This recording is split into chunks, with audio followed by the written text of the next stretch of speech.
Can you tell us about UFOs? Now, and my sister's connection, there's a story that Jack Schick had told each person 3 years ago that I had told him.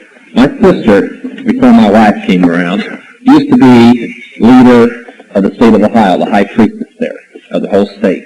And her little pastime was calling up, supposedly filling the sky with UFOs and watching everybody's excitement. And some of the most outstanding sightings were in the early 70s in Ohio. And she used to laugh about it because she'd be standing in a circle out in the field somewhere calling up demons. And that's all they were angels of light playing games in the sky. Remember, a demon, get the little spooky picture. There are a fallen angel, an unclean spirit. They can assume any form or go into anything except a Christian who walks in the Spirit all the time. Know any? You know, in other words, a Christian who keeps it under the blood and so on. But they can assume forms, including spacemen or solid objects like flying saucers or so on. That's why when they appear on the radar scope and a jet gets up there, they vanish right in front of the palace eye because they're nothing but a spirit. Okay, UFOs, the occult teaches UFOs are angels of light to deceive the world into believing that we will later be invaded from outer space so that you can have a one-world army looking that way, considering they feel that one of these days they're going to be invaded from outer space, and they really believe they can defeat that invasion coming from outer space.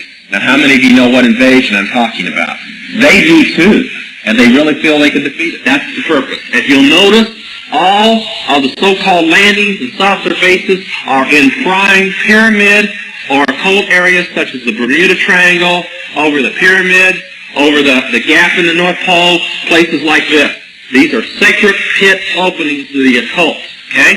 Any other? Yes. The space age didn't begin with science. It began when a founder of the Jet Propulsion Laboratory summoned a demon. This is the dark truth about the age of disclosure and the upcoming Disclosure Day film. We aren't preparing for contact with aliens. We're walking into a spiritual trap set by the very entities we were warned not to trust. You won't want to miss this one. On a cold night in January of 1946, a 31-year-old rocket scientist named Jack Parsons stood inside of a circle drawn in the sand of the Mojave Desert in California. Standing just outside the circle, holding a notebook and a pen, was his assistant, a science fiction writer named L. Ron Hubbard. Jack Parsons was one of the founders of the Jet Propulsion Laboratory, or JPL. He was a brilliant chemist who practically invented the solid rocket fuel that would eventually take humanity to the moon. But on this night, Jack was not doing science. He was dressed in black robes, holding a sword, and chanting in an ancient language called Enochian. Jack believed that while science could take man to the stars, only magic could bring the stars to man. So for weeks, he and Hubbard had been performing a ritual known as the Babylon Working. Their goal was incredibly specific and incredibly dangerous. They wanted to rip a hole in the fabric of reality, a portal, and invite a celestial being to cross over into our world. As Jack reached the climax of the ritual, the air in the desert suddenly grew heavy. The wind died down instantly and the temperature dropped. And then there was a sudden sound. Not a boom, but a tearing sound, like a zipper opening in the sky. Jack dropped his sword, looked at Hubbard, and he smiled. And he would later write in his diary that he had succeeded. He had opened the door. Jack went back to his lab, thinking he had ushered in a new age of enlightenment. He thought he was in control. But what Jack did not realize was that when you open a door to the unknown, you don't get to choose what walks through it. And something did walk through. Less than 18 months later, the world would change forever. On June 24, 1947, a pilot named Kenneth Arnold was flying over Mount Rainier in Washington state when he saw 9 shiny metallic objects weaving through the sky at speeds that were physically impossible for any aircraft on Earth. He called them flying saucers. 2 weeks after that, in early July of 1947, a rancher outside of Roswell, New Mexico, stumbled upon a debris field that stretched for 3/4 of a mile. The rancher found metal that felt like water in his hands, but couldn't be cut or burned or broken. And according to military intelligence officers who arrived on the scene later, there wasn't just metal in the desert. There were biologics, bodies, small gray humanoid forms that were clearly not human. The US Army Air Force immediately put out a press release saying they had captured a flying disc. But then, just hours after, they retracted it and said it was simply a weather balloon. To the public, this looked like the government was hiding the existence of visitors from another planet. It looked like the beginning of the UFO era. But inside the Pentagon, a small group of high-ranking officials began to notice a terrifying pattern that had nothing to do with outer space. They noticed that the great flying saucer wave of 1947 didn't exactly start when we invented the atomic bomb. And it did not start when we invented radar. It started months after Jack Parsons went into the desert and performed a ritual to summon non-human entities. And the coincidences did not stop there. In June of 1952, Jack Parsons died in a massive explosion in his home laboratory. He was blown to pieces. And less than 30 days after the sorcerer scientist died, a fleet of UFOs appeared over Washington, D.C. They swarmed the Capitol building and the White House, buzzing restricted airspace. The military scrambled jets to intercept them, but the objects just vanished and reappeared on radar instantly. It was clearly a show of force. By 1954, the US government was desperate for answers. They weren't just looking at radar blips anymore. They were looking for a way to communicate. And that is when they found a housewife in Maine named Frances Swan. Frances claimed she was in contact with the entities piloting these ships and said that they were speaking to her.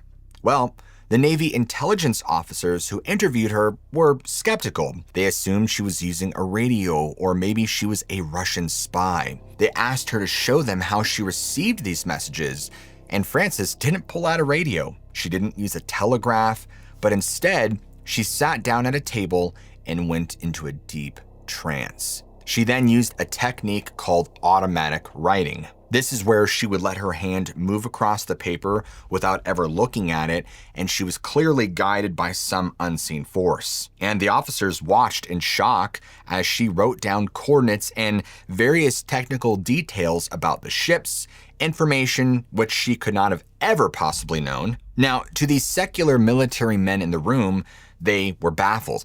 They dismissed the method as crazy occult nonsense, but accepted it because the data was accurate. I mean, they figured, hey, if it works, it works.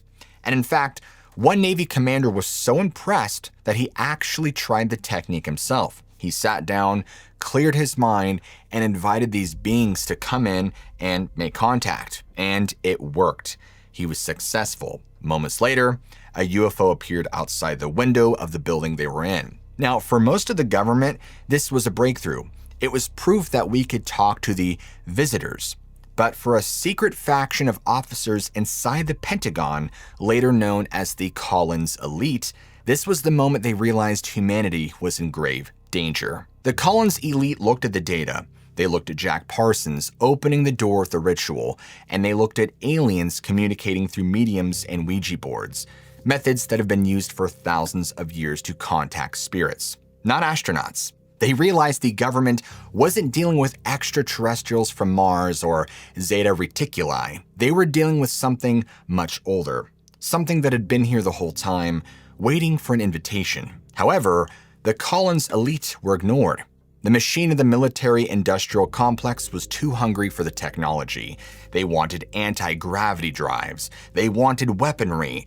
And so, the cover-up began, not to hide the truth about aliens, but the nature of the bargain the government was making. Fast forward 80 years to the present day, and it's 2025, and secrecy is finally breaking. The documentary The Age of Disclosure is sending shockwaves through the world. The filmmaker Dan Farah managed to get 34 high-level government insiders to go on camera. I mean, we're talking about former intelligence directors like James Clapper, retired Navy admirals, and even Senator Marco Rubio. And folks, they all said the same thing.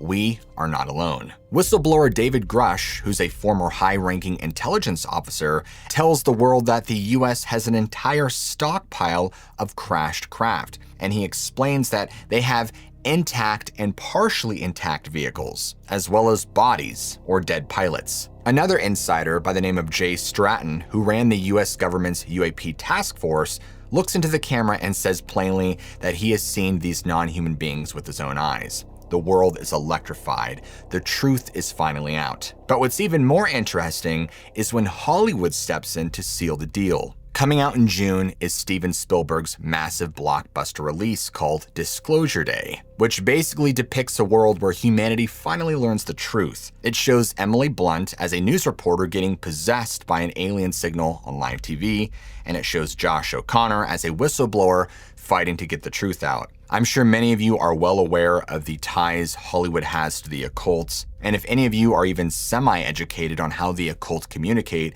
it's all through symbolism, to put it plainly. So when you see marketing material like this, you realize out of the thousands or tens of thousands different designs and marketing material you can do, it's very interesting that you would choose this sort of imagery, which obviously depicts one thing. I don't know about you guys, but they are blatantly putting it out in the open that they know something is coming, that there's going to be a disclosure day at some point, but when, we don't know.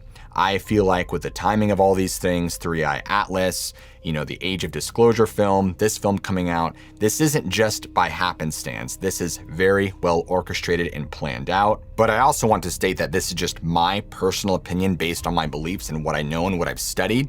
However, I'm not alone, because researchers like Timothy Alberino and L.A. Marzulli are watching this unfold with horror. They know that what the Collins elite knew back in the 50s. They point out the one thing that everybody is ignoring. If these are simply biological creatures from another star system, why do they defy the laws of physics? How can they pass through solid walls? Why do they appear to people and paralyze them and feed off their fear? And then there's the whole adrenochrome thing, which is horrifying, and I'm not going to get into that in this video. But strangest of all, why do they flee when people invoke the name of Jesus Christ? Is it possible that what we're dealing with here is already foretold in the book of Genesis chapter 6? They argue that these biologics that David Grush saw are the Nephilim, the hybrid offspring of fallen angels. The technology that the government is so desperate to reverse engineer is the forbidden knowledge that the Watchers gave to mankind in the days of Noah. The Collins elite tried to warn the Pentagon by studying this technology. They were engaging in a spiritual transaction. They believed that these entities were demonic deceivers masquerading as space brothers to lead humanity away from God. And now, in 2026, the trap is finally springing. The disclosure that the world is cheering for is not the truth. It is the strong delusion spoken of in 2 Thessalonians. It is the final act of a ritual that Jack Parsons started in the desert 80 years ago. He opened the door, and the government spent decades studying the things that came through. And now, they're about to invite the rest of them in.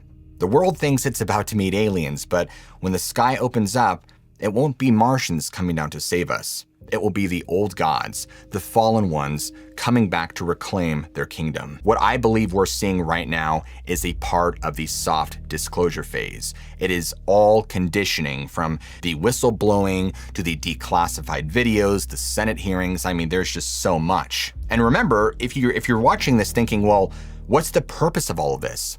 Well, when this happens and the entities finally show themselves to the world, they will not look like monsters or horrible aliens.